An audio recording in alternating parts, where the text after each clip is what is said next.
Setelah melihat pesawat itu, saya segera membawa murid-murid masuk ke dalam hutan, menyusuri jalan setapak menuju bukit, dan kemudian menuruni lereng yang cukup terjal. Hanya dalam waktu 5 menit, kami sudah berada di kedalaman hutan. Setelah sekitar 10 menit mendaki, kami tiba di sebuah area terbuka yang datar seperti permukaan meja. Begitu masuk ke hutan, suasana menjadi sangat sunyi. Udara terasa dingin karena sinar matahari terhalang oleh dedaunan lebat. Namun, saat kami melangkah ke area terbuka, rasanya seperti berada di pusat kota miniatur dengan langit cerah di atas kepala. Murid-murid saya sering berhenti di tempat ini saat mendaki Owanyama, sebuah tempat yang selalu memberi kami rasa tenang dan nyaman. Setibanya di area terbuka ini, kami beristirahat dan menurunkan barang bawaan. Anak-anak kemudian berkelompok, 3 atau 4 orang, menyebar ke hutan untuk mencari jamur. Saya mengingatkan mereka agar saling menjaga. Sebelum mereka berangkat, saya mengumpulkan mereka semua untuk memastikan mereka mengerti instruksi saya.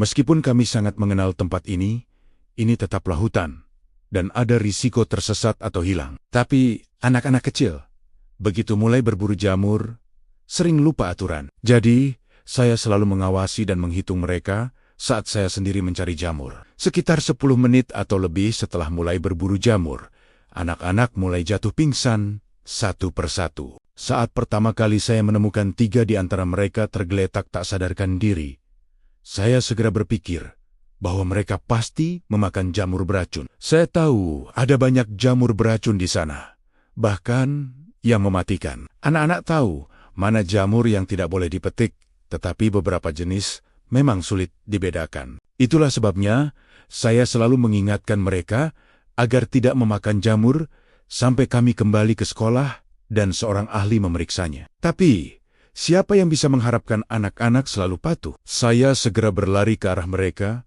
mengangkat anak-anak yang tergeletak di tanah. Tubuh mereka lemas, seperti karet yang dijemur di bawah sinar matahari. Rasanya seperti membawa kerangka tenaga mereka terkuras habis. Namun, mereka masih bernapas dengan baik, denyut nadi normal, dan tidak ada demam. Mereka tampak tenang.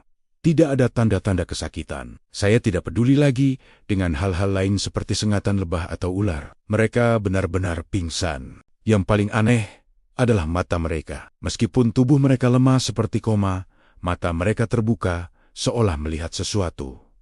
Sesekali mata mereka berkedip.